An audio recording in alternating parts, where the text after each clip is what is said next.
All right, it is 7:02. I'm going to call the regular meeting of the Board of Selectmen to order. Our first item of business is the Pledge of Allegiance. Heather, would you lead, please? Pledge allegiance to the flag of the United States of America and to the republic for which it stands, one nation, under God, indivisible, with liberty and justice for all. Right. Once again, all members of the Board of Selectmen are present. Deputy First Selectman Laborious is with us virtually. Our first item of business is the approval of the February 5th Board of Selectmen regular meeting minutes. I'll make a motion. Oh, go ahead. Go ahead. Oh, I was going to say, I'll make a motion to approve the February 5th, 2026 Board of Selectmen regular meeting minutes.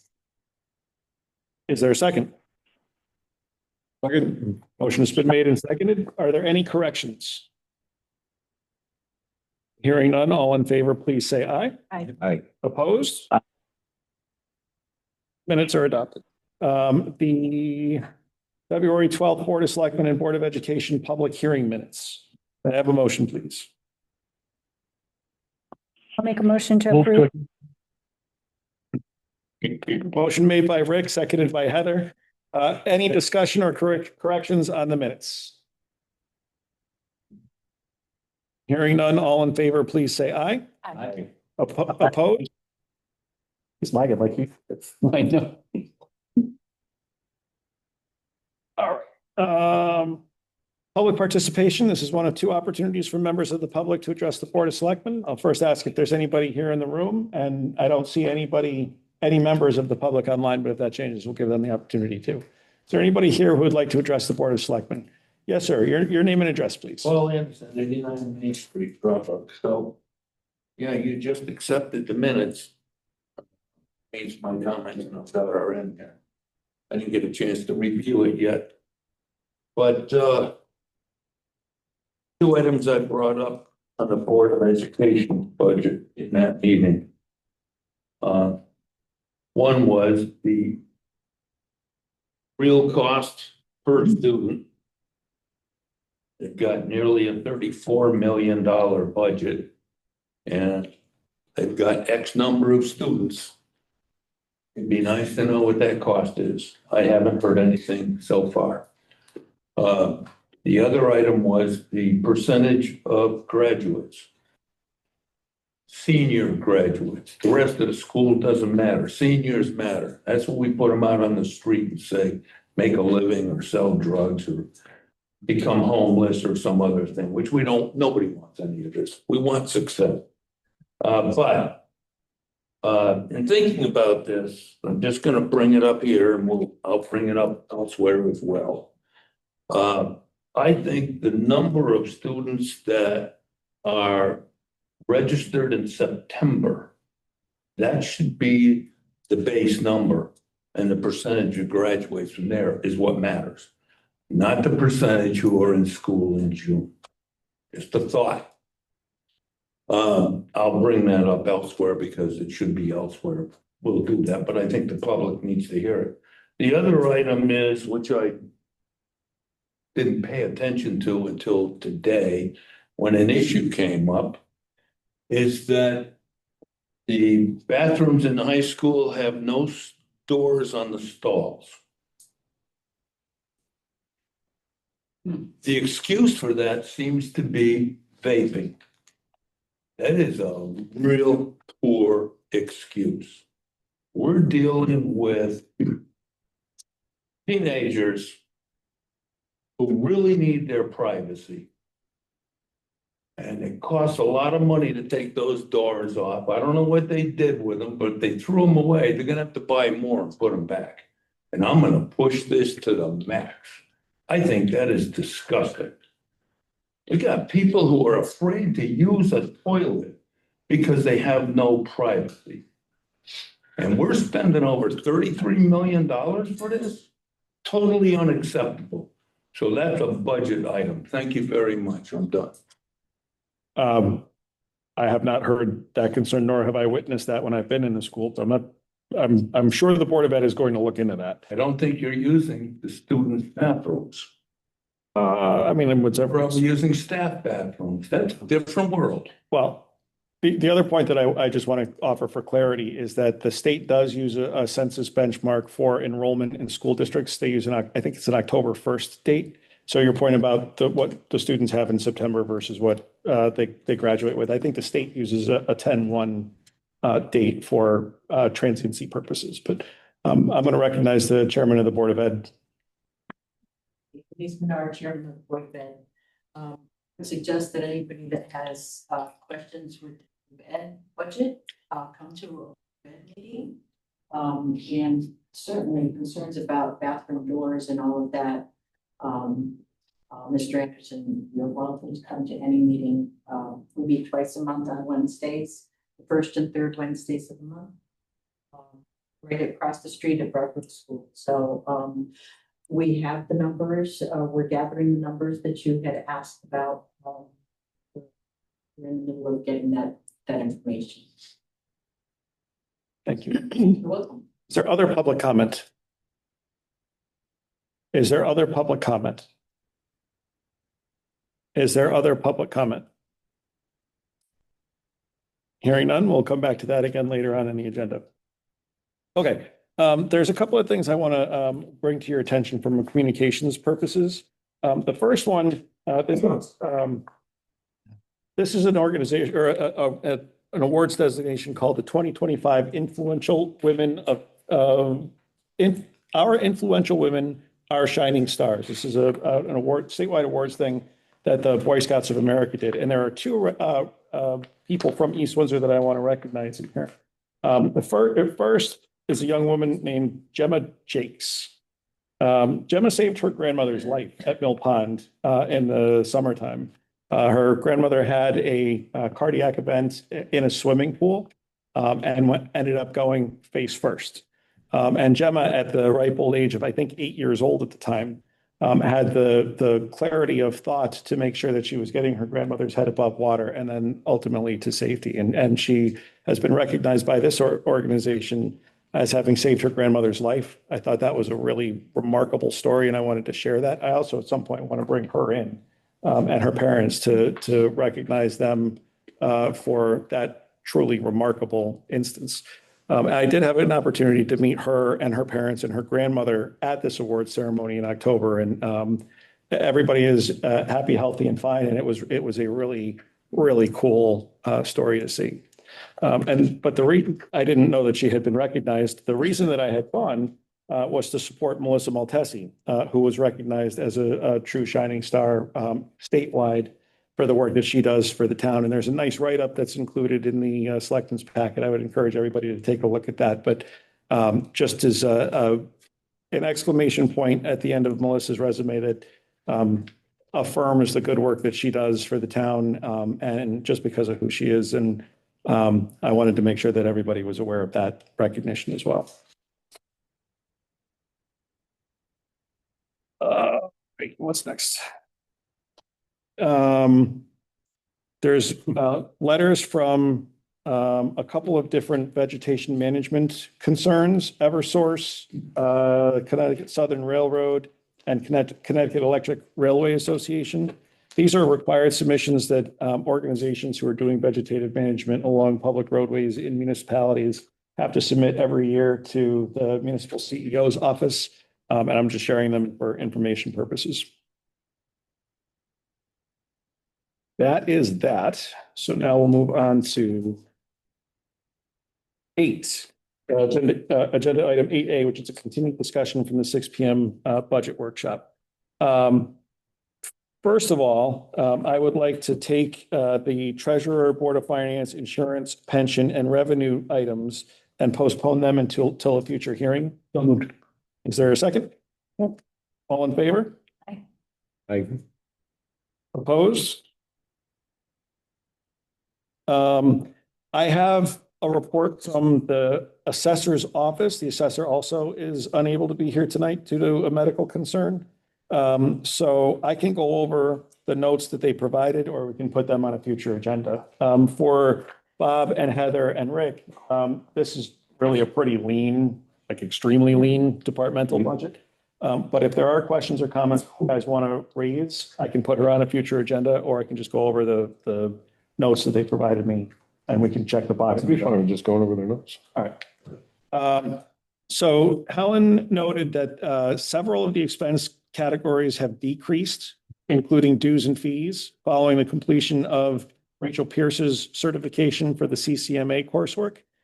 That's another professional certification that's required in Connecticut for the submission of a grant, or to be able to sign a grant list. That's a 5-year program. That's how long it takes to become a CCMA. It's 5 courses each. You take 1 a year, you pass the exams, the 5 exams, and then the master exam, and you become a certified CCMA assessor. You fail any of them, and it's back to basics. So it can take as long as 7 years if you pass in order to get in that. It's a rigorous program. Rachel passed them all on the first shot. And she's a fully certified assessor. She could, under her authority with the state, sign our grand list and submit it to the state on our behalf. So that we have not 1, but 2 people on staff who are able to do that, that's a really good thing. The only category showing increases in the assessor's budget, aside from salaries, which are contractually driven, is printing and binding. The printing and binding increase is attributable to higher vendor costs associated with printing of the grand list books, as well as our annual printing and mailings, including the personal property declarations. That's the update that they provided. As I said, it's a really lean budget. So if you guys have questions or concerns about anything in there, we certainly can bring Helen back when she returns. But otherwise, I'm satisfied with calling that one reviewed and we move along. Sure. All right. Let's now turn towards the Broadbrook Library.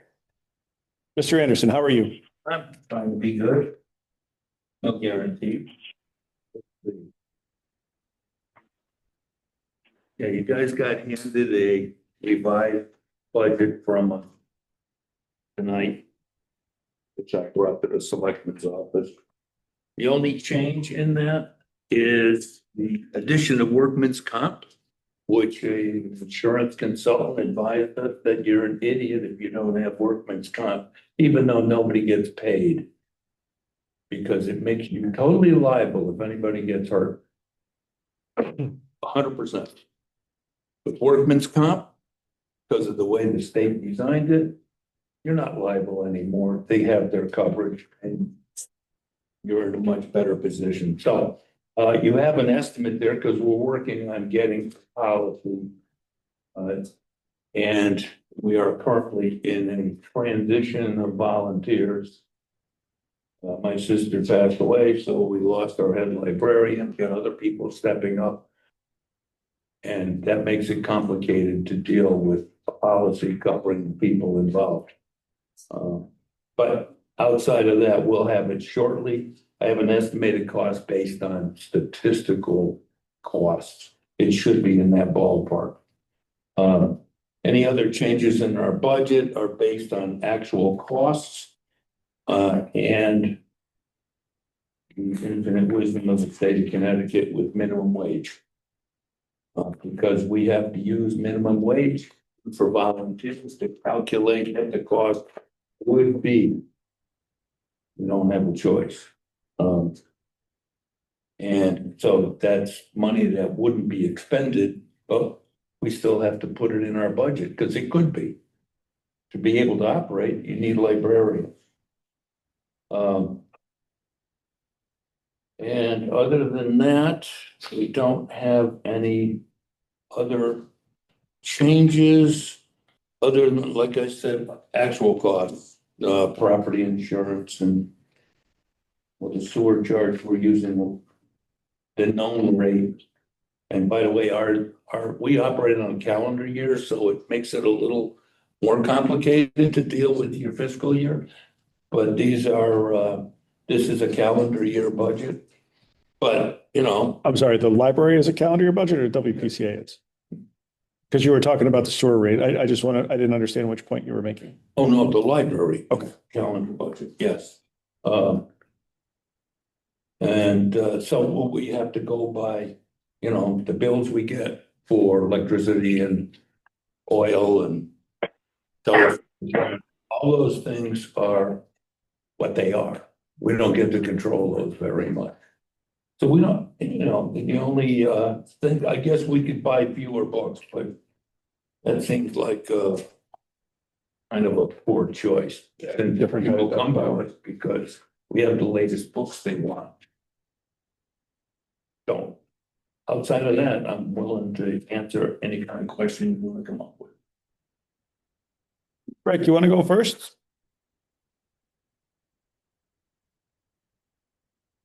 I don't have any questions. I like the fact that the library continues to operate at the end of Church Street. My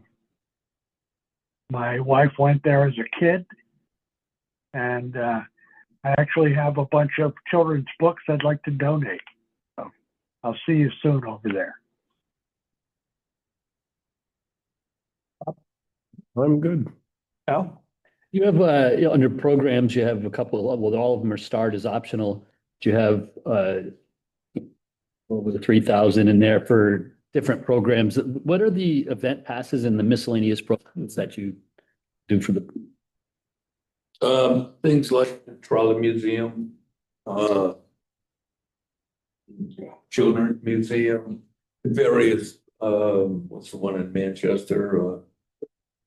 The Lutz The Museum. Lutz, things like that, where when we can, we buy those passes, library passes, and then people can go for half price or family discounts and things like that. So you buy them and then We people buy- basically, The past Check people 'em out. use them, bring Check them 'em out. back. They get their deal and they bring it back, somebody else can use it again. got it. Yeah, those costs keep going up, Jim, one of those things, but what are you gonna do? It's real life. Yeah. Nothing? Nothing. You guys do a really great job over there. Thank you. You try. You know, we'll be up to now, 107 years, Wow. 1919. Oh, by the way, we're not digitizing anything. No, I mean, nothing whatsoever. So if you want to find out if we have a book, there's a card file. You pull out the drawer and you look it up. Does it work? Yes, it does. It works very My well. kids will never find a single thing over there. We have a rotary telephone You too. have to go to a class to learn how to use that. I got really good at it when I was in like fifth grade. People don't know how to do something. We don't even know what that is. But we do supply fax service, copy service, printing service. We have a computer for the public. The library doesn't use itself, but there's one available for public use. And it turns out that it used to be the convenience stores had fax capability and none of them have it anymore. It's gone. And that gets used. And copy, that gets used. A lot of people need copies of documents and things. Fine, what we do. Do you do a fee for service for that? You do like a per page cost? We have a suggested cost, it's all donations. That usually you get more money that way. Thank you. Denise and Mark, let's turn to you guys.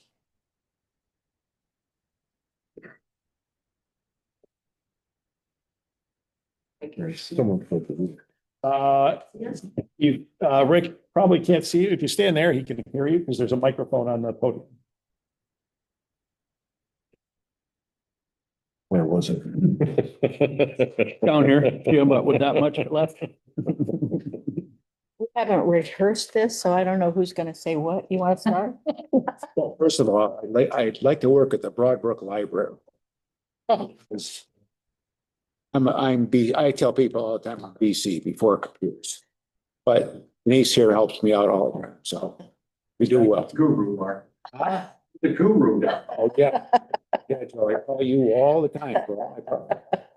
But anyway, Denise and I have kind of gone over the budget. It's pretty straightforward. I like to use that term because nothing has changed except there was a lesser amount for the part-time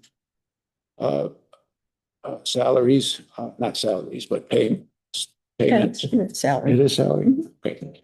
And we'd like to keep that the same if we could. Both of us agree to that because both of our deputies are tremendous help and a wealth of knowledge that they bring to the office. And without them, we would not be where we are today. We had, what do we get?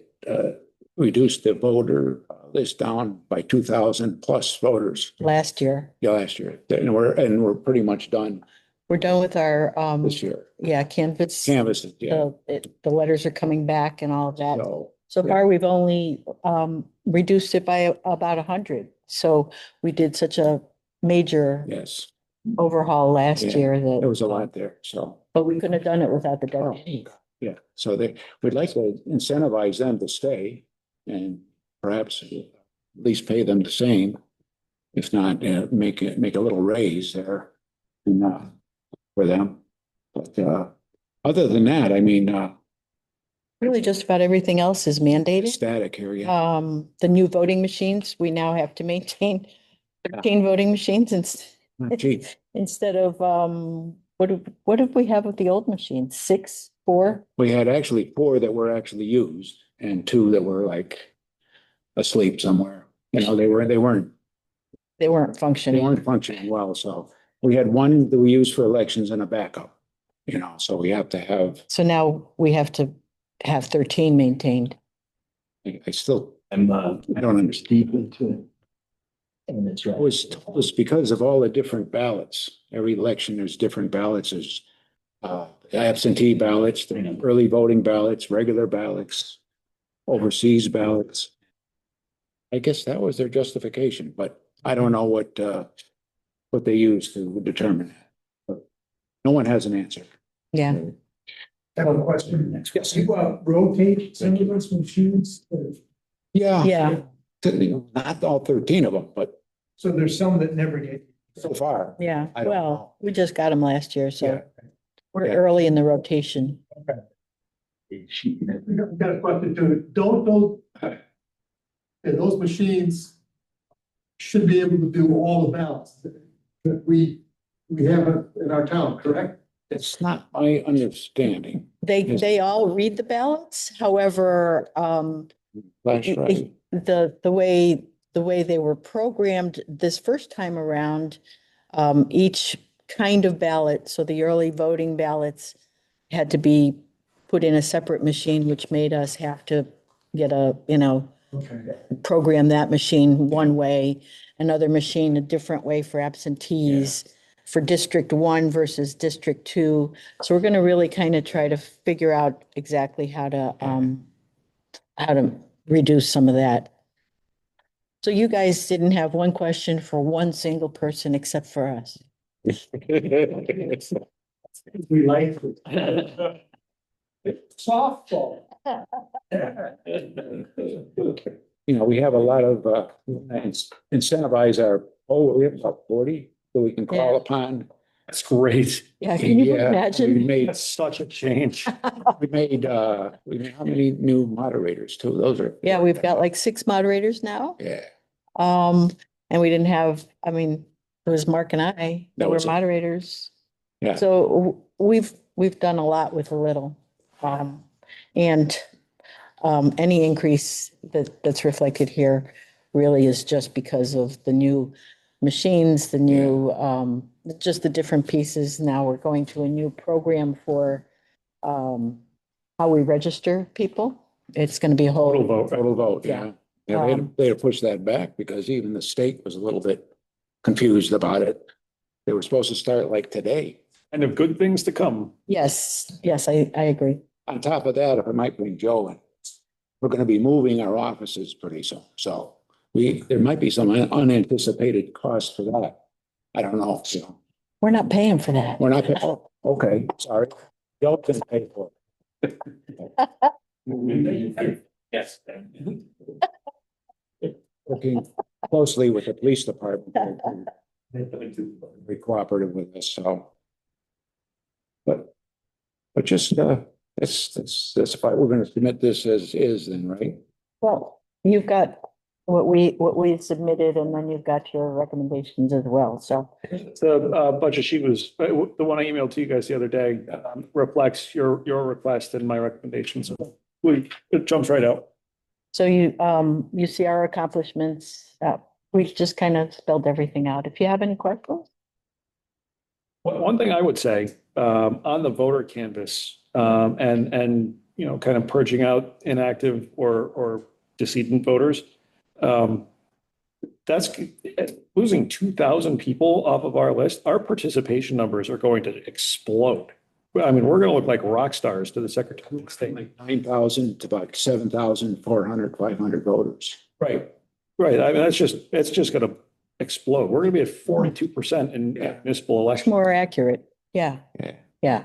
And to make sure nobody thinks that any of those people that were on the rolls voted, one of the major things that we took off is people that hadn't voted in 10 years Yeah. or had never voted, had registered to vote and never voted. So it was just, the files were just not real accurate any Yeah. longer. So we brought that up.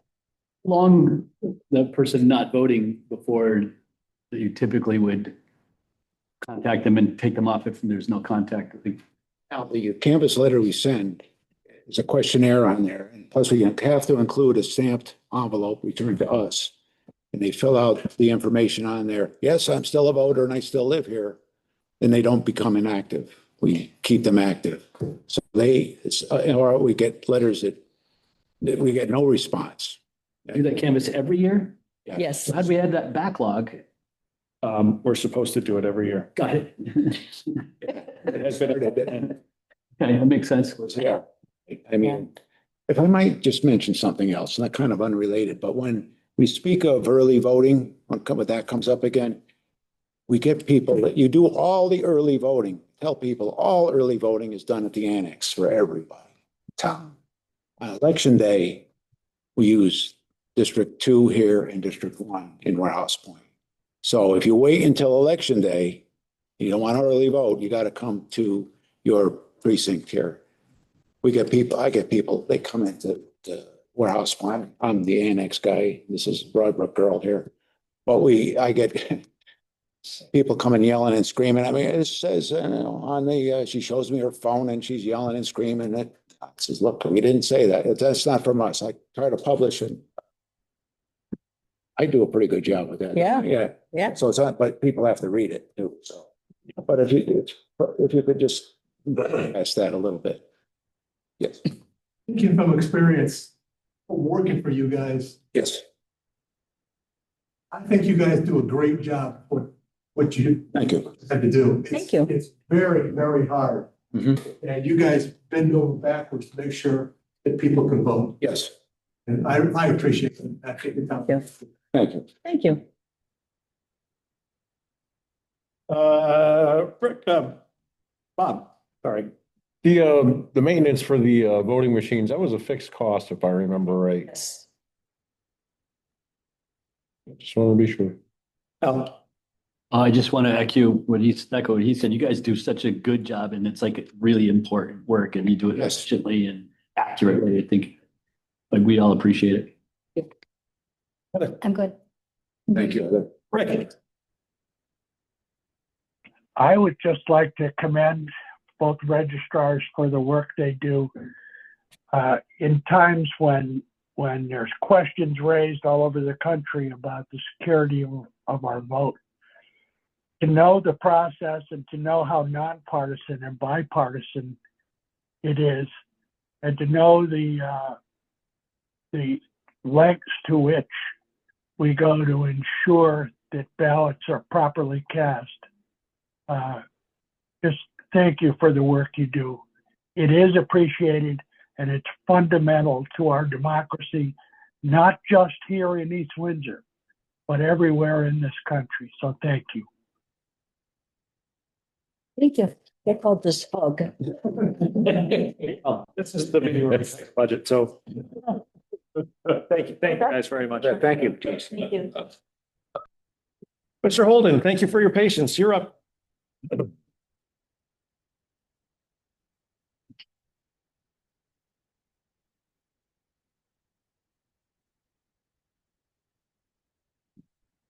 No.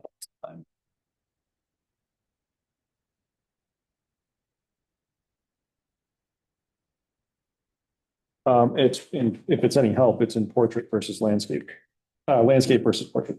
I have extra copies if anyone needs them. Even better. I'm just gonna look at it on here. That's it. Well, good evening.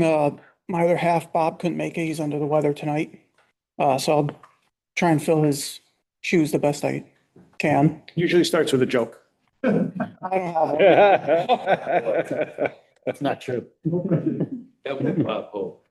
So our request is 60,000, and that's to cover lawn care maintenance and snow plow removal or snow removal. A lot of the other items we generally take care of as need be.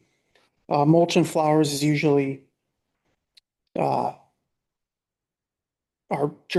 germania, what are they called? The chrysanthemums and the red flower that we put on whoever bought into that perpetual care item. Lawn care has been relatively consistent. I haven't heard of any increases, so we're moving forward with the current estimate of 48,000. Winters up until this winter they've been generally light. So we only budget around 12,000 for that. Couple of tree maintenance was a big aspect during the last calendar year with a couple of storms taking things down. A lot of it was preventative. We noticed some not so great trees hanging over headstones and things of that nature, so we took care of them. A storm twisted some up in the ravine at Scannick. Those were taken care of, and that kind of burnt up any of the funds that we wanted to use for the fence replacement at Melrose. So that was included into this. And there were some other items down below. We did fix one headstone that was at North Street Cemetery. We had a licensed insured individual re-erect properly that real large is like a 6 or 7 foot tall headstone. What else was there? And we also included there's to be determined price amounts for citizen requests, which I think some are unfeasible, and there's a gray area that there'll be further discussion on those.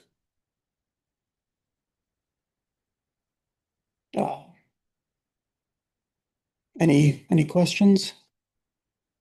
I'll start off again by just saying that there have been a handful of constituent issues that I've reached out to you guys about over the course of last year that I thought have been handled very, very well. And I just want to thank you guys for handling what is almost always a delicate situation delicately. As that's appreciated and noticed. Thank you. Questions or comments? I'll start with Heather. No, I don't really have questions at this time. Thank you, though. Alan. So it looks like the only thing that you're adding from like your normal kind of stuff is rather than the tree service, the fence fixing. That is correct. And if we're going to try and tackle that project this coming year, if possible, if feasible, and that number came from a quote that we've used for other fence services, I believe GMH fence. You know, They might, trying to think what other fence they've done, but it possibly Scannick, I think they did. Thanks. Bob. No question. Right. No questions. Thank you. Austin, sorry to make you wait. Thanks. No wait at all. Interesting, the same as everyone else. All right. Since we're in the thick of it, let's do activities and fees because that's right around where we are in the. You'll see support behind the actual department budget for everything that has been put in. Find it. I'll tell you a little bit about that. Found that. Okay, some of these are advocacy organizations.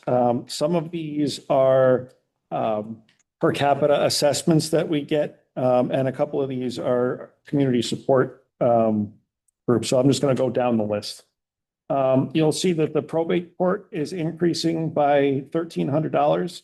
That is one of those that is a per capita assessment. We are one of three towns in the greater Windsor probate court. I was going to say we're 1/3 of, but that is not correct, because they consider the district by population, and we are a very small piece of their per capita apportionment. The next one is the North Central Health District. This is again a per capita assessment. We are by ordinance a member of the North Central District Health Department. And we just call them North Central. They're the health department for the town. They provide the same service to 7 other municipalities, most of which are geographically close to us. There's one outlier, which is the town of Willimantic. I don't know how Willimantic fell into that, but it's Willimantic and then 7 of us in a cluster. The next one is recognition. That is what we use for employee recognition, right? So when we have employees that are doing that hit years of service, we will draw out of that for their that commemoration. We also, if we do recognitions through the awarding of plaques, we'll do those. And for you guys who haven't been before, several times a year, we'll do things here where we'll present a plaque to somebody. That's where the funding to pay for those. CCM is a municipal league, is what it actually is. They do provide a number of services for the town. The most important one I think that they provide is research services. And so they have a staff of researchers where I can submit a research request on pretty much any relevant municipal question. And those researchers will then research that amongst its member municipalities and then provide the answer back to us. They also provide lobbying, some procurement services, and some professional training stuff. They currently represent 168 out of 169 towns. And for anybody who wants to guess which the last one is, I'll take 3 guesses and then tell you. Any guesses? The town of Vernon is not a member. They weren't for 1,000 years. They got in for about 3 years, decided that it wasn't for them, and they left again. But we have been members of CCM forever, and I don't think that the fee CCM assesses has gone up at all since I've been in office.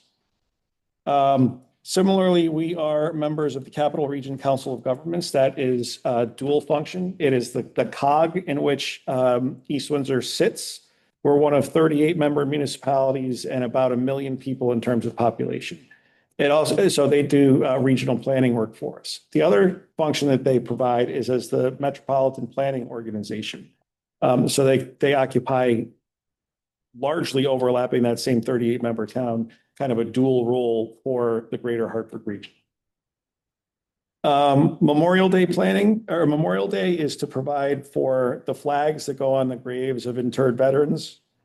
The Metro Hartford Alliance is an economic development clearinghouse of sorts that provides support for its member municipalities as they look to attract business development from outside of the region. They seek to advertise as an economic kind of an economic development commission of sorts for the membership that they service. So the greater Hartford area. Greater Hartford Transportation District, that is the dial-a-ride service. The Cemetery Association is self-explanatory. East Windsor Health and Wellness. This used to be the Visiting Nurses Association and rebranded itself a couple of years ago. The Four-Town Fair, we are one of 4 towns that are members in the Four-Town Fair. That one is decreasing this year from a $5,000 contribution to a $1,000 contribution. For the last 2 years, we had served as the president of the Four Town Fair, which means one of the directors from the Fair Association lived in East Windsor, and it was their turn in rotation to be president. As part of that obligation for the presidency, the host municipality is asked to contribute $5,000. Now that we have cycled out of that president's role, our contribution request from them is $1,000 a year. So that's what it represents. Amplify used to be mental health. I think that used to be the Mental Health Association. Now they do substance abuse prevention work, and we have from time to time, Brittany Whiteley will come in and talk about what they are doing. They're largely grant funded. That's a de minimis assessment that we contribute to them. The Network Against Domestic Abuse is a safe haven for any woman or child who has found themselves in an abusive relationship and needs to have safe shelter to flee from them. I will tell you, for a number of years, I was on the board of directors for the network, and even the board of directors do not know where the safe house is, which is, I think, incredibly effective. The American Heritage River Commission is the steward of the Scantic River, and they do regular testing to make sure that there are no bacterial levels that are dangerous, and they do that reporting. I think they do that monthly, and the apportionment for them entirely represents the cost of doing that testing. The Melrose School is a contribution that we make to what really is the Melrose 4-H Association, and that has been the same forever. And then UR Community Cares is a relatively new offering that we do. It is a clearinghouse that connects volunteers with people within the community who need volunteer service. So that could be something like taking you to pick up a prescription, or weeding your garden, or helping to tidy up a living room for people who are mobility challenged or really can't do for themselves. The reason that is the $1,000 limit is what it is because our obligation is to pay for the background checks that go into the volunteers and the constituents who are using the service. In the 3 years that that's been in there, I don't think it's ever been drawn on. But it's something that is there if that should be something people want to avail themselves of. So that's an overview of activities, agencies, fees, and associations. Any questions or comments on any of those? I was just curious, Amplify and Network Against Domestic abuse, thank you. I was looking at the DOM, but I know what that is now. I guess my question is, those are both two very good resources for people for different reasons. I'm just wondering what was the reason 783, I saw that there's a breakout per capita and then 5,000 set for Network Against Domestic. So you're right that Amplify is a per capita assessment. The amount that we set for the network is just a number that we selected. For a long time, that number was 3,500, and then it went up to 4,000. And for as many years as I can remember now, it's been set at 5,000. Okay. I should preface that it's been at 5,000, I think, since my first year as first selectman. Full disclosure, I inched that up over time. No, I mean, I think it's valuable. I'm looking at the services that Amplify provides, and that's equally important as well. So I was just curious the reason between the two. Yeah, I would turn to Chief Carl, I think, on that, but I don't think that Amplify is hurting for resources. No. They have a substantial multi-year grant that they draw off of to provide services in their catchment area.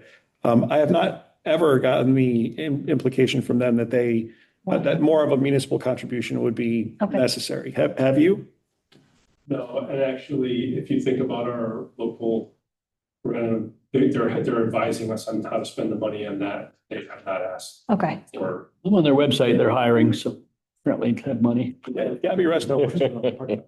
No, I know that they're both equally good organizations. I wouldn't necessarily want to take from one and give to the other. I just didn't know why they're so different in funding. Yeah, one's per capita, the other one's just throwing a dart. Okay. Fine. I'm fine with both. Bob? I'm good. Rick? Oh, Rick, you're muted. What happened? No questions. Okay. Now, All set. all right. What's the next one? Next closest to here is going to be legal. Legal is just prior to that.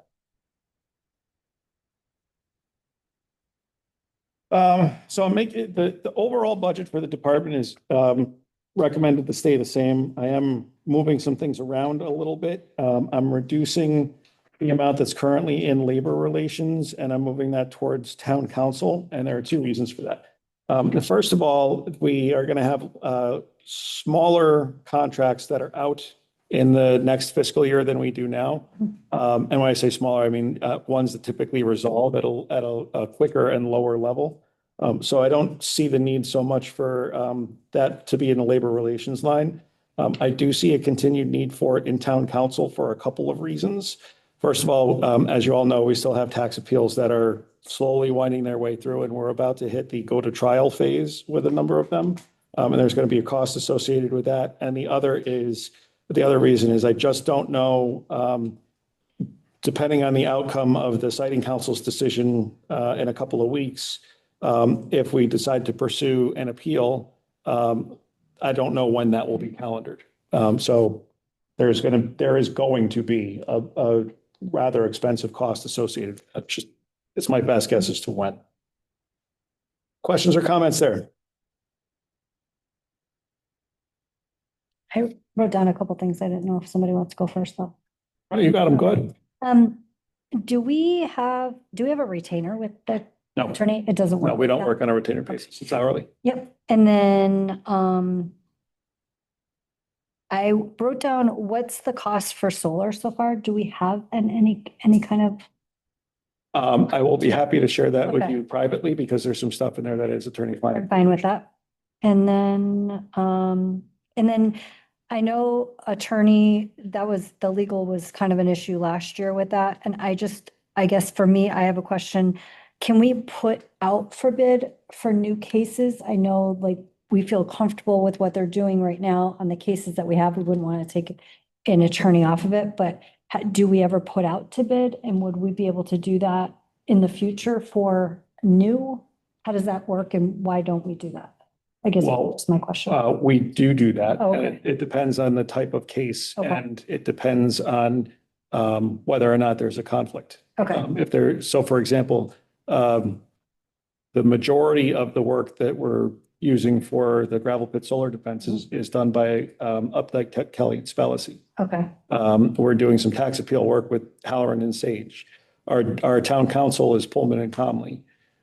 We have had some insurance defense work provided by, what the hell's the guy's name? Howden Ludorf has been one. So it depends on the work that's done, dictates which firm does Okay. what. Okay.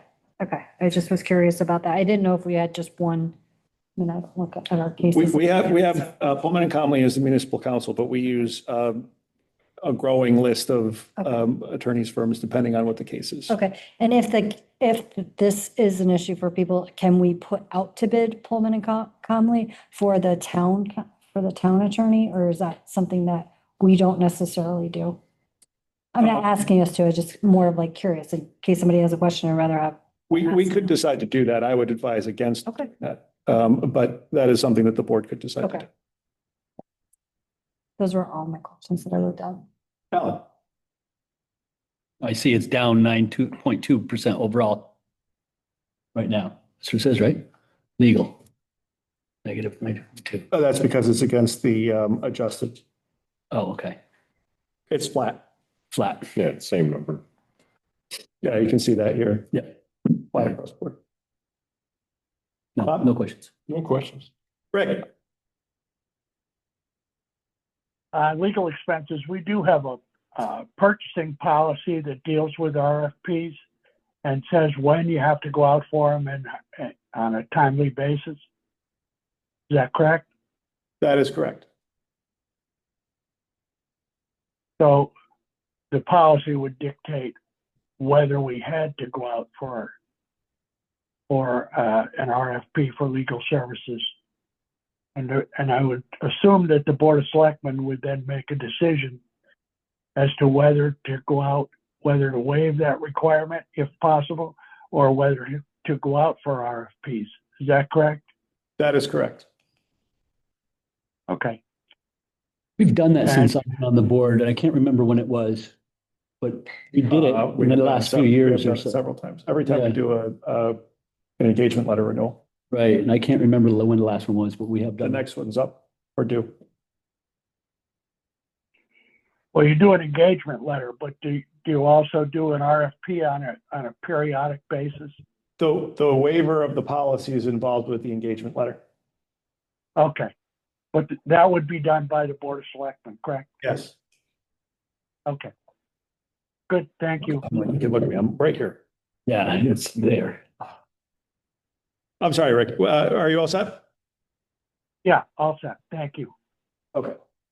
That brings us, I think, next going backwards is probably ethics. Which I can tell you is flat. Hasn't changed. They don't have a quorum. So that brings, finishes us up with the First Selectmen's Department. So I guess I'll take, I outlined, just as I asked Amy Lamb to do earlier, I have an expense detail in here which outlines the things that are involved in each of the subsections. A couple of the things that I would point out that I listed in my budgeted presentation last week is the reduction in the reporting secretary fees.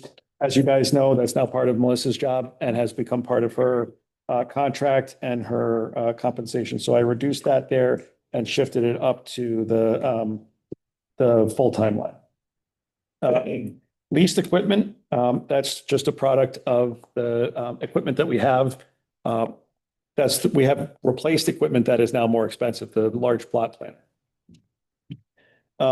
Postage, are they still here? The registrars killed me on postage this year. Killed me. And so between that and the increased cost of stamps, that had to go up in order for us to make budget. There are many of the things that are included in the selectmen's line are townwide. Postage is townwide, leased equipment is townwide. Central supplies is townwide, printer and toner is townwide. So you can see like that's supporting the functions of the town hall, the community center. I don't think the PD, I think you guys are on your own. Some of the stuff we carry your printer costs, we carry your multifunctional devices and your toner, but I don't think we carry your supply lines. Yeah. So I guess I'll stop there and say, does anybody have any questions about this? And I'll do what I can to answer them. My only question that I had was about the equipment line going up, but you answered it. You said that there was new equipment. Yep. And then, I think that was it that I had. Alan, Good. Bob, good. Rick. Good. Fair enough. Okay. That puts our budget work to bed. Oh, I'm sorry, it doesn't. There's one thing I want to ask.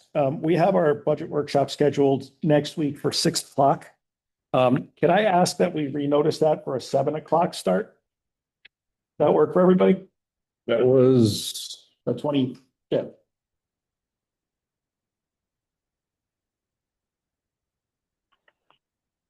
It's fine with me. Okay with that. good. Awesome. Um, Then we will take care of that.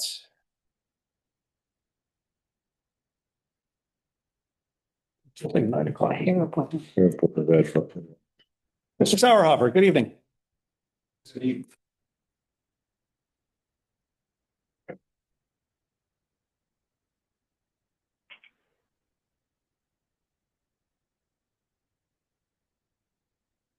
Where are we on T?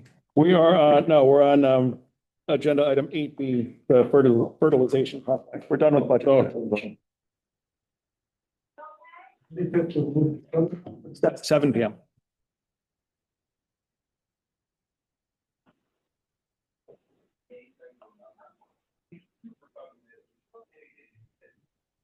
Go right ahead, sir. So for our procurement policy. We have, anything under $20,000, we have to get 3 bids, and we, for the grounds for most of the soccer fields and this municipal building and the police station. We hire out for the fertilizing, the application of fertilizing, because we are not licensed to put some of the pesticide stuff down. And Melissa and I reached out to the current vendor and 2 other vendors, and the current vendor still comes in, Evergreen, who's been doing it now for the last 3 years. Came in again about the same price he was last year. So I am here to request the first selectman enter into a 1-year agreement with them to fertilize all our athletic fields and town greens and 2 of the public buildings.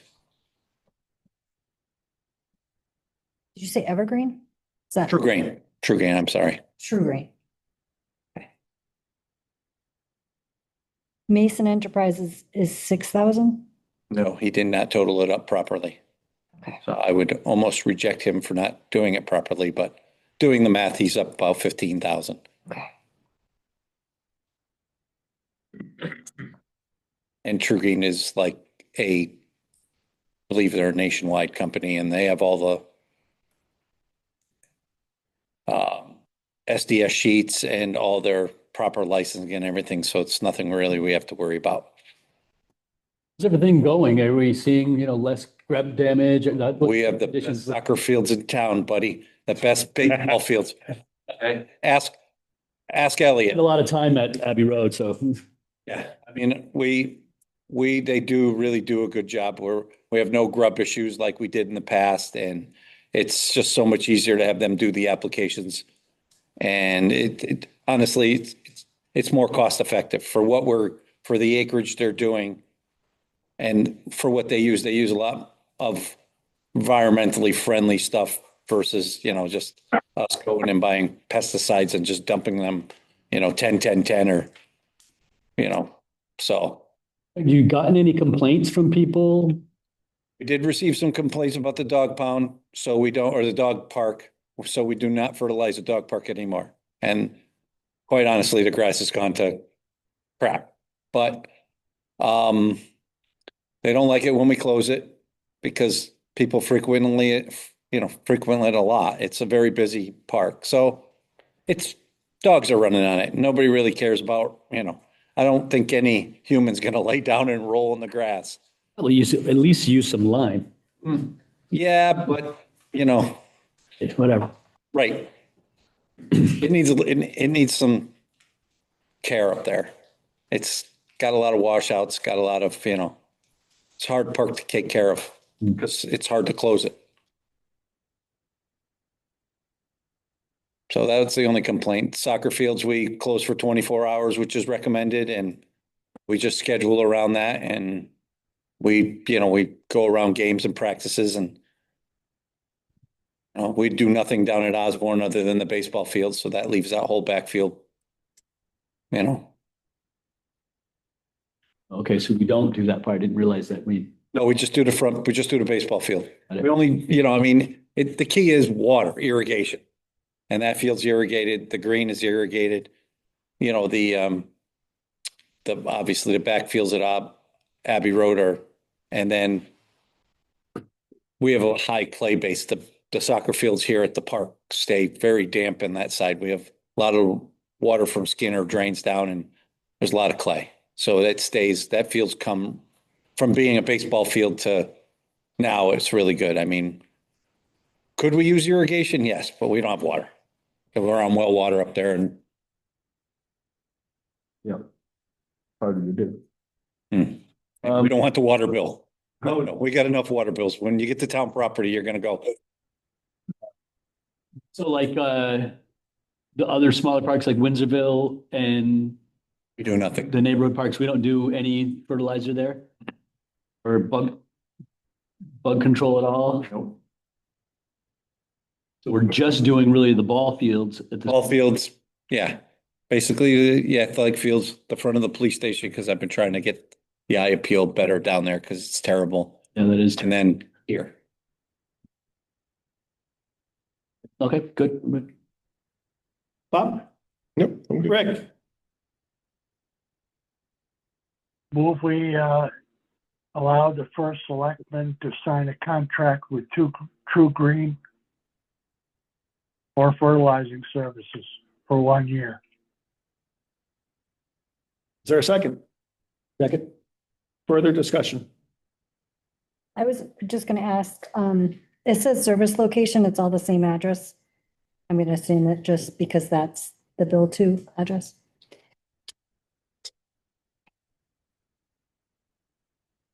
All in favor? Aye. Opposed? Wait, is that a delay? Yeah, or you did that to me all the time. I got it here. I'll give it to you. We do the next one. Right. Mr. Sauerhofer, good evening. Good evening. So, we've been approached by a company that is, going to help us out for free to get rid of these pesky tanks that residents can't find a place to go with them, and we end up picking them up on the side of the road. And, we have actually a pretty decent sized crate in one of the containers of helium tanks. They're the most popular. After a party, helium tank. People don't know what to do with it. They come down to the garage to recycle some electronics and boom, it appears. So we get a lot of calls about the little camping propane tanks.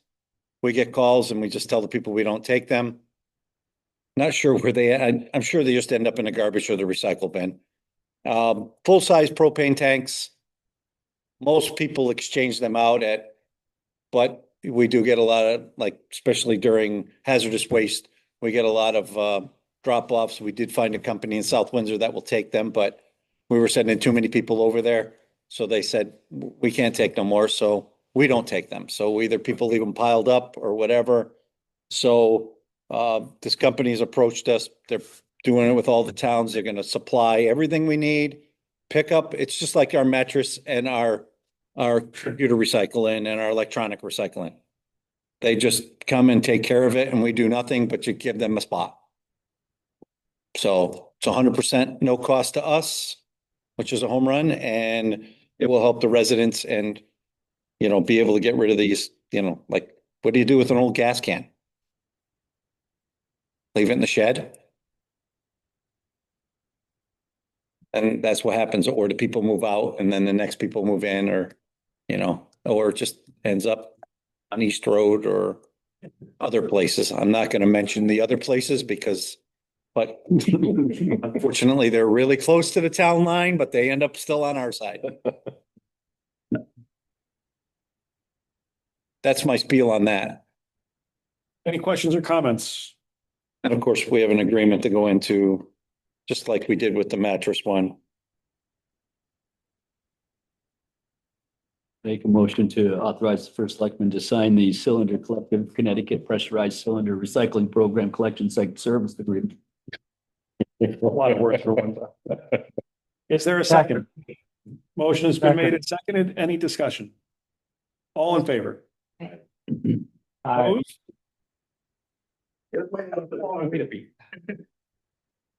Oh, I'm sorry. Did I? That's the lawn care one.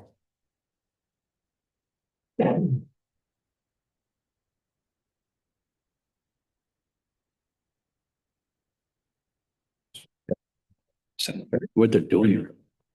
Just taking the steel or I don't know. rebuilding them, No, you can't. both? Here, just right. No, so that must be just taking the seal. I'm sure. That look like 10%. Yeah. No credit. I mean, you're so lightweight on. Okay, the next one. So before I Really not. pull up a little graphic here, I have a handout. And this is a handout for next time, but I want to start talking about what this is. So forever and a day, Congress, the United States Congress, authorized earmarks. This is the pork that federal legislators would bring home. This is your bridge to nowhere that Senator Stevens famously brought to Alaska. And then for about 15 years, they stopped doing that. About 5 years ago, they restarted that process, but they rebranded it. So instead of being earmarks, these are now congressionally directed spending awards. So what happens is Congress by legislation directs federal agencies how to award grant funding in the executive branch. These are generally party proof. So the Democrats and the Republicans generally do not mess with each other's appropriations because every member is now trying to bring something back to their district in terms of federal funds. So the issue that we have here is that in most years, not every year, but in most years, the application window for these projects is very narrow. And if in order for us to apply under our charter to apply for state or federal grants, I need to be able to have a town meeting. In order to have a town meeting, the Board of Selectmen needs to vote on the project, the Board of Finance needs to vote on the project, and then the town meeting needs to be had. And then we still need sufficient time to put in the application. When the House of Representatives gives you a 2-week window of time, you can't do that. I was recently at a conference down in Washington, D.C., and I met with Congressman Larson's office, and he said, there will be another round. It's likely to be in April, and don't be shy about your asks. So taking that advice, I'm trying to put us in a position where we're ahead of that window so that we can take advantage of the opportunity for federal funds. On the House side, members of Congress get 15 asks per congressional district. On the Senate side, there is no cap on the number of asks that they can get. So we're sitting here, it's February 19th. The assumption is that this window is going to open sometime in the month of April, but we don't have the guidelines for what that is going to look like. So in talking with the staff from the federal representatives' offices, the suggestion was it doesn't change much year to year. There's going to be some small changes, but you can use the last year's guidelines as a framework. So that's what this document is. And it's a brisk 28-page read. I'm sure you guys are going to enjoy it. But it talks about the different programs that are available in the different buckets of money. And those buckets of money are the appropriations subcommittees that Congress uses. So you're able to, if you have a project you'd like to see us advance, this is how you find the money for it. And there are criteria that we may or may not fit into. For example, in 2022, when we did get the appropriations for the community center, that was through a USDA community facilities grant. The major upside for us with that is that many counties in the country were not eligible to apply for that because it's population driven. Our population was low enough so that we could apply for that particular bucket. So we had less competition for that bucket of money. At that same time, we also applied for federal funds to replace the town's radio system. That every single county in America is able to participate in. So there's a lot more competition for a finite amount of dollars. And so it becomes more difficult to submit an application that's going to score well when there's that much competition. So I just offer those two examples for what was problematic and what was successful in the past. So to get the ball rolling, earlier today, town staff and I met to go over kind of what our initial wish list would be. And I wanted to bring that wish list to the board so that you guys can see what professional staff are thinking. And also if there are things that you would like to add to your list. When we talk about this next, we need to start identifying anything from the board that you want to move forward with and the appropriate buckets of money. Because again, the window here is going to be pretty lean. So I'm not asking you guys necessarily to identify those buckets of money, but I'm giving you the same resources that we have available to do that. If there are projects that you want to move forward with that you just say like, I want to replace the Melrose Bridge as an example, then we have some time to go and find that if there's a source available to it. If you want to take that on yourselves, all the better. So with that, let me put up the list that we came up with today. And this is a raw list. These are not recommendations. This is just the product of a brainstorm.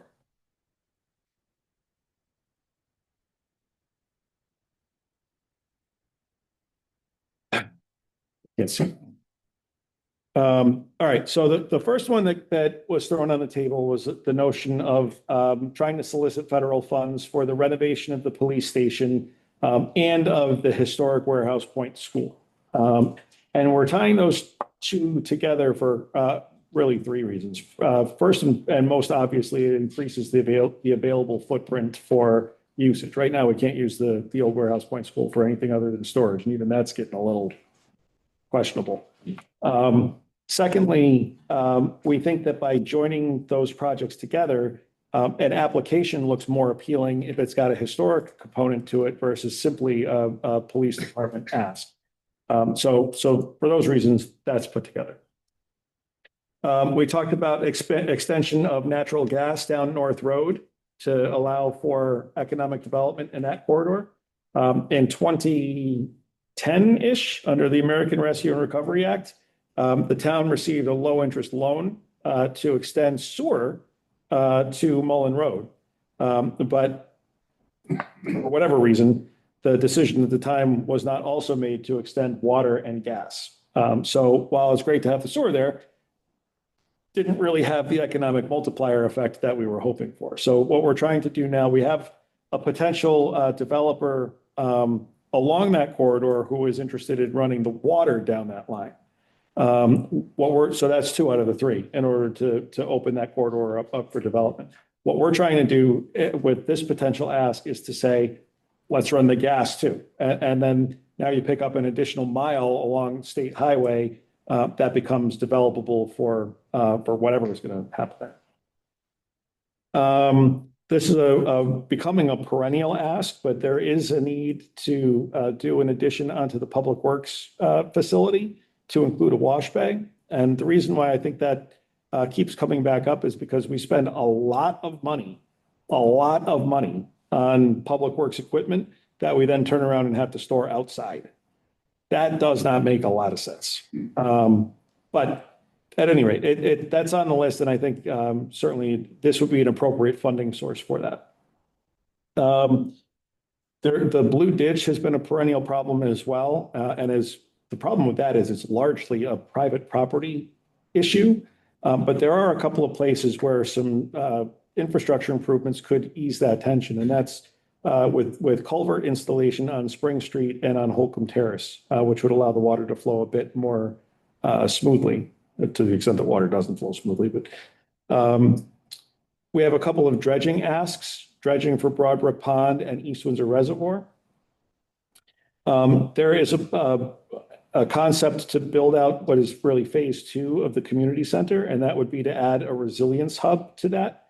That could be, I told you I couldn't do it.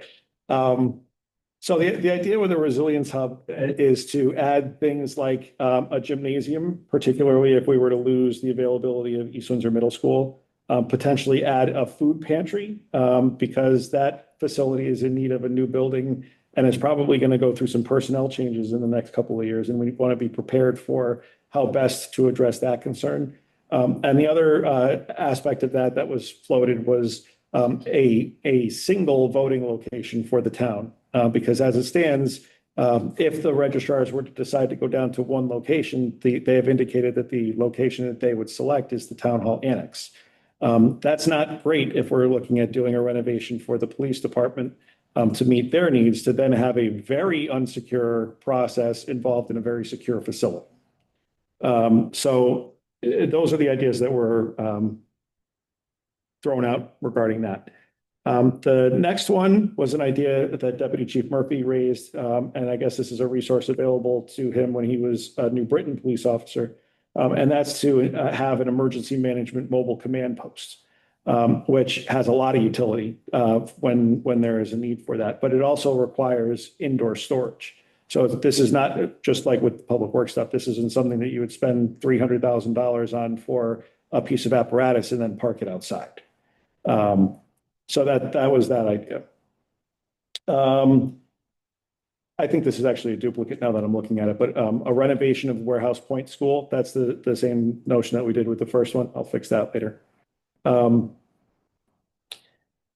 One of the things that I have at least heard about from constituents, and you'll probably have too, is the desire to see more agricultural lands preserved in town. And if we could solicit federal funds to do the seed work for what's effectively a local purchase of development rights program, that would be probably an attractive use of funding. So we're doing next week, I think, we have the pre-construction meeting for the installation of the water line for the School Hill neighborhood and for Park Hill. And the idea came up that because clearly clean water projects are a qualifying expense, would it be possible to run water to East Windsor Park? As it stands now, we would not be able to get water to that without extending the sewer line. The only other option would be to run it through residential properties, and those residences have made it very clear that they are not interested in that.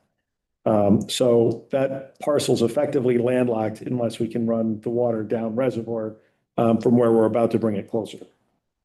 I will say just on that point, there may be an opportunity there to repurpose some surplus funds from the School Hill, Park Hill project in the likely event that we have surplus funding available. So we might be able to take care of that another way. I talked about the food pantry, which is also a redundancy on this list. So I apologize for that. This meeting was at 1 o'clock today, and I didn't have much time to clean anything up. As you all are aware, the Broadbrook Fire Department is interested in funding for an expansion or actually a new fire station. So that's a possibility here. And the chief himself actually said if that doesn't come to be, there would be a need for renovations. So I added that to the list. And then the last idea that came up was for a recreational trail expansion for mountain biking. I guess it's a concept called pump tracks, but I hadn't heard that before. That's an amenity that is not very common around here from what I'm told. And so that would be a nice community add for quality of life and recreation purposes and potentially for driving in some recreational foot traffic, if you will, people who, stop and grab a beer after their adventure, that kind of thing. That's our initial list. As I said, I'm not highlighting any of these as recommendations. I'm sharing with you what staff identified as their perspective would be in terms of beneficial infrastructure improvements. So I've got this. You guys have the list of funding sources, I guess. And so I want to do a little bit more work on this and think about where else we might be able to get funding to do some of these things. There are other grant sources that are available. The Community Investment Fund is an ARPA-funded state grant program that has a couple of rounds left with it. And we certainly are intending to put in an application in at least one of those rounds, if not two of them. There is the availability of local bond dollars. There's the potential availability for some state funding. There's public-private partnership opportunities in some cases. So this was the result of a brainstorming session. I wanted to share this with you guys. And then if you had anything you wanted to add to the list now, I'd entertain that. If you want to sit on this until our next meeting, we can do that too. But this is the work product from today's meeting. Questions or comments? I immediately thought of the things that we have in the pipeline, obviously, which is the police department remodel and the Broadbrook Fire Department solution, whatever that might be. I think the idea of getting the annex kind of included in that makes a lot of sense. Otherwise, we got to do something with that.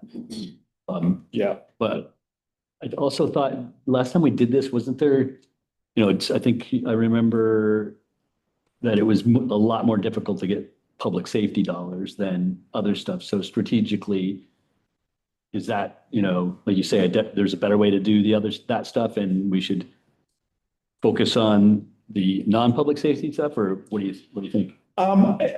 Your recollection is correct that there's more competition for those dollars, as I said, because there isn't the population criteria. I don't know that I would necessarily say we don't move forward with those. What I would like to do is have you guys kind of marinate on this. Let's talk about this again in 2 weeks. And then what I would like to do is as we narrow in on a couple of things that we do want to move forward with, I then want to work with the congressional offices and say, hey, you know, what are you guys looking for an application? Is this the type of thing that you would be inclined to support versus there's too much competition for? I want to use them as a resource to help us. And plus, are you ready for those, like, those types that have to have shovel-ready plans for those applications, right? A lot of No, times- no, you can actually use, one of the things you could do is you could use the congressional appropriation for planning. So to the extent that you don't have it, that could be your ask. I think that's kind of a misfire because Right. they have all of the money. And so you're going to use that for the 2% of the project that's the engineering work. Seems like a miss to me. But the other thing I have not looked at is what requires a local match. And so that will be a piece of it too. But How much are they talking? Like, what's money wise, like, what's the max? they literally print the money. So there's no. They're like, well, that's. I'm glad you guys got a chuckle out of that because that was supposed to be funny. The cap that they have is the number of applications that a congressional office can submit. There is no cap on the Senate side. Senator Murphy is an appropriator, which means well, actually, Rosa DeLauro is our best avenue for funding in Connecticut because of her role as ranking member on appropriations. The second best is Chris because he sits on approps as well. But what the Senate offices do is when they solicit applications, they work in tandem with each other. And so they put in a collection of projects that they both endorse. So it gets more consideration than if it comes from only one of the offices. So that the only limit really is the number of projects that Larson can. Okay. I just didn't know. I think if we ask for 100 million or. I think if we ask for $30 million, they're going to say, thanks for coming, you're out. But if you look on their website, if you just Google Larson congressionally directed spending, you can get a sense for the amounts. Yep. I did that earlier this afternoon. One of the things that jumps out at me, I think East Hartford got 4.3 million for a collection of projects. Hartford got 1.6. Who else was in there? There were a couple of 1. Manchester got 1.6. There were a couple of 6-figure applications. I think if we say, I'm not picking on it as an example, it's just the biggest one on here, but if you pick we want them to fund the Broadbrook Fire Department's new building, I think that's probably unlikely for 2 reasons. The cost is too high and the competition is too expensive. But there are things on here that I think certainly could be done. It's just a matter of figuring out what the congressional priorities are and what the federal government's priorities are. So for example, if this were a state-based thing, everybody right now is talking about housing. So if we were to do something that converted the Warehouse Point School into, micro housing, that would probably catch somebody's eye because that's what they're looking to fund. Right. So that's why I want to work with the congressional offices to see what they're hearing for their priorities. But before I went down that road, I wanted to get feedback from you guys as to how we should move forward. Chief, Deputy, Joe, you guys were in that meeting. Anything that I missed that we should cover? Oh, very good. So if you want to leave the annex separate. What? You annex regulations to the PD, we're leaving separate. Well, that might be why I have it on there in 2 different places. We didn't want to, because it makes the number too big. Oh, right. Yeah, we started doing back of the envelopes on pricing with some of this and that's going to bring things back down to earth too, but. I noticed also there's education here, but not for construction, so we couldn't use it for the school, but there are a lot of other good things that we might be able to offset their budget with. Are they in on this? There's special ed money, there's early intervention money. I gotta be honest, I did not reach out to Patrick about this because I hadn't gotten the criteria from the state until about today. I haven't even had a chance to look at that myself. Yeah, and I don't know how difficult, and I'm sure there's plenty of competition for that, but if we could pull off some stuff in there that, may decrease that budget. I'm happy to share it with them and have them in the next conversation, but that, because we're talking about, because the feds don't fund school construction, I didn't even try that, but I certainly can. Rick, do you have any questions or comments? I do. Do we have an open space acquisition fund? Yes. And could the combination of an open space acquisition fund and a local agricultural development rights purchase program be run together? Yeah, we had that conversation today too, as a sidebar. Representative Foster has talked about trying to get us state appropriation to do specifically that. She was talking about doing that for East Windsor and Ellington in light of all the solar stuff. And she wanted to know if we could set up our own PDR system. Between the planning staff and myself, I know enough about how PDR works so that I'm relatively confident we could do it. There are some things that would have to be done differently at the state level than would have to be done at the local level. You know, for example, one of the problems we would have, I think, is, and I want to get Josh's opinion on it. I'm pretty sure that every single purchase of development right project would have to go through a town meeting because we're acquiring an interest in real property. So that's one of the things that Josh has to opine on. But the long answer to your short question is yes, I believe we can do that.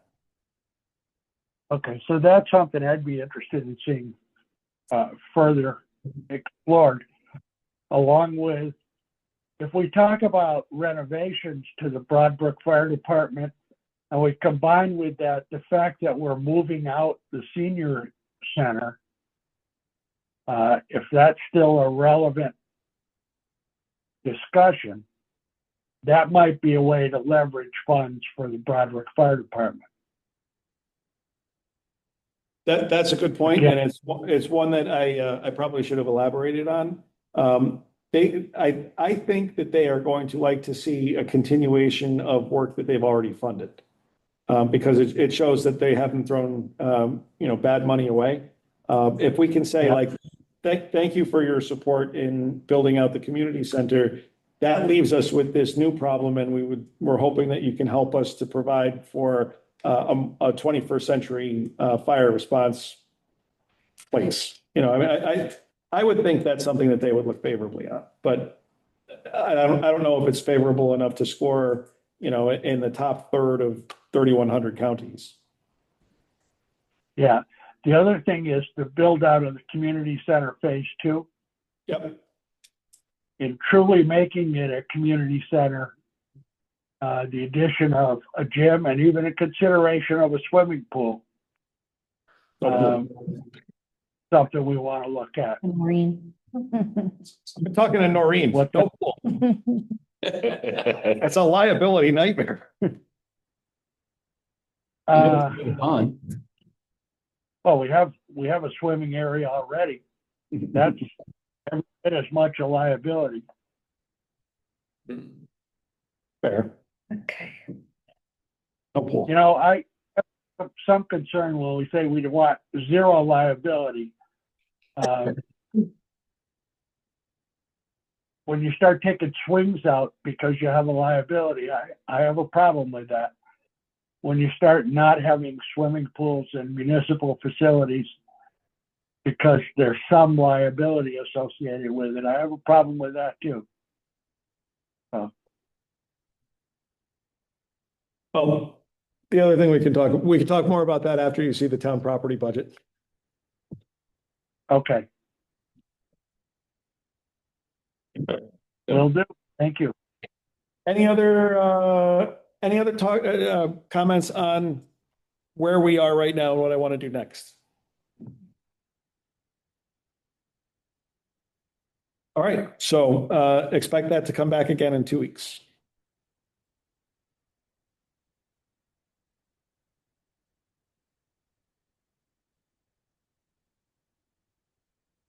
I'm going to ask that we postpone discussion of agenda 8E until after executive session. So moved. Is there a second? Second. All in favor? Aye. Opposed? On to tax refunds, please. Guard. Move to approve the tax funds in the amount of $1,196.10. Second. All in favor? Aye. Aye. Aye. All right. Selectmen's reports. This week, the town submitted 2 applications, as you guys are aware, under the Local Transportation Capital Improvement Plan, or LOTSIP, which is administered by the Connecticut DOT.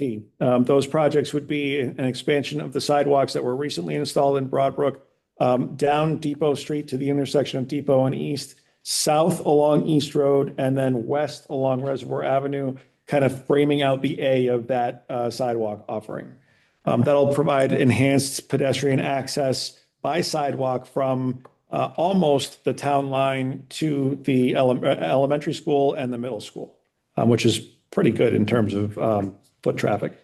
The other project is for the expansion of sidewalks from Route 5 and South Water Street down to Osborne Field and Volunteer Park. And by doing so, you also would pick up all of the residents of Wolcott Landing, that condo complex right on the corner there. And they're often concerned about safety in terms of Route 5. So having sidewalks available to them would open up the amenities. It'll be a little while before we hear about these, but if those are awarded, those funds would allow us to continue that incremental build out of safer streets in town. We just talked about the congressionally directed spending grants, so I'm not going to reiterate that, although that is in my report. A lot of the work that I have done over the last couple of weeks has been in the formulation of my budget presentation, which you all had to sit through last week. I appreciate your indulgence on that. That's a pretty big lift on a part of a lot of people, and I want to thank Amy O'Toole in particular, who is just an absolute gem in terms of what she brings to the town in terms of her financial acumen. I also want to recognize the town department heads who do a really good job of trying to think about what their department needs are, and framing that out in such a way so that we can do the things that our constituents expect us to do, need us to do, hope we will do within some sort of a reasonable financial parameter. It's a difficult thing to do. But I just want to recognize the team that had a role in that. Coming up next week, there's going to be a public forum to discuss where we are with the school renovation projects. That's going to be on Thursday, the 26th at 6:30, right across the street at the elementary school. On the 28th, Saturday, the 28th is the makeup day for the Panther Plunge. So I'm sure you guys will be there jumping in. Good luck with that. I have a conflict. Basketball practice, but that is a great event that goes to support the East Windsor Fuel Bank. And it helps keep our friends and neighbors within the community who can't otherwise afford to be, it helps to keep them warm during the cold weather months. So that's what I have for tonight. I'm going to turn that over to Rick. The only thing I have tonight is how much I dislike being on Zoom. Now imagine doing that for your entire term. Yeah, I know. I did not like it when we had to do it all the time, and I do not like being on it. And so I'll reserve my remarks till I can be in present at the next meeting. Thank you. Well, we're looking forward to having you back as soon as you're well enough. Anything this week? Heather had a couple of quiet weeks. That's good for you. It's not going to stay. No. Bob. I had a quiet week myself. Al. My week wasn't quiet, but I have no report. Then we'll do the second public participation. Same rules as last time. This is open to members of the public who would like to address the board. If you would like to do so, please state your name and address and your business. Again, there's nobody who's with us online, so it'll just be the folks in the room tonight. Is there anybody who would like to address the board? Yes, sir. Name and address, please. I'm Murphy, Deputy Chief, Police, 25 School District. I'm going to do a shameless plug for our Citizen Police Academy coming up on March 23rd. It starts on Monday. It's going to be 6 to 8:30. I recognize I'm probably yelling into the fan here because most of the people here have already been. But if you follow us on social media, we're pretty active. And anytime we post something about traffic enforcement, it becomes a referendum on speed. When we're doing training, it's a robust discussion on 2A. We do anything about recruitment, we have a diatribe about who we should be hiring. This is a great opportunity for anybody in the town who's interested about law enforcement, to find out about how we do things, how we operate, anything from our weapon systems to budgeting to operations daily. It's completely free. We've had great turnout in it so far. As of this evening, we have 18 people signed up. A smaller town, that's more than most cities get. I'd love to see 25 people, if not 30, we can accommodate. So tell your friends, tell your neighbors, great opportunity. This is your third year or fourth year? Third year, exactly. Third year. It's been a really well-received public offering. Kudos to you guys for making that available. Yes, sir. Name and address. Randy Clifton, 7 Hickory Trail. I'm gonna jump on that bandwagon because I've been to that and it's very, very informative. You'll learn a lot about how the police department works and how these guys take care of people. It's amazing. We've actually had Kerma reach out to us. They're gonna be bringing in a force simulator this year. Nice. For folks to get that opportunity to see some of the training that the officers are actually getting and participate in that same training. So, great opportunity. I strongly encourage folks to come down and take a look.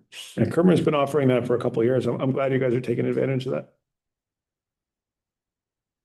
Any other public comment? Name and address. Tom Lansner, 27 Lawrence Circle. Ruthie and I are also graduates of the Citizens Academy. Very eye-opening, learned a lot about police work, a much better appreciation for all they go through.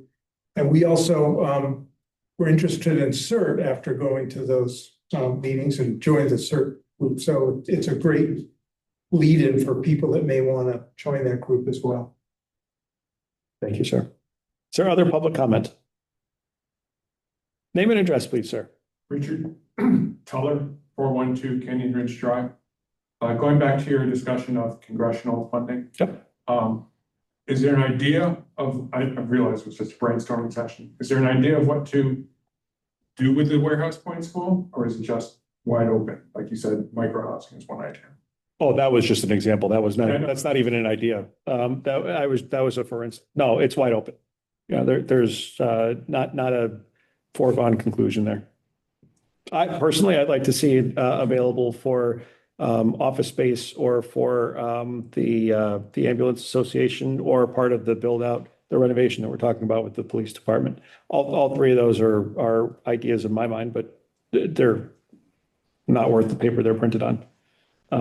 So no, I don't have an end game in mind there. I will say that the condition of the building on the interior is getting to a point where we certainly do need to do something. For many years, there were birds in there. There was water that has ruined some floors. We've addressed those issues to the extent that we're able with the resources that we have. But to fix it right and to make the building last would require more money. Thank you.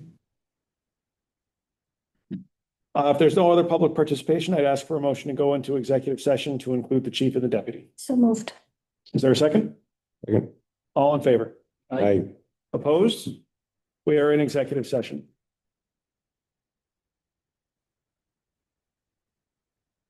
9:22, we're out of executive session. We'll turn now to the call of the agenda and take up agenda item 8E, a discussion and vote on the collective bargaining agreement between the town and the police union. May I have a motion, please? Make a motion that we ratify and authorize the first selectman to sign the Town of East Windsor and the American Federation of State, County, Municipal Employees Local 3583 Police Union contract effective July 1, 2025 to June 30, 2028. Is there a second? Second. Seconded by Heather. Any discussion? Hearing none, all in favor, please say aye. Aye.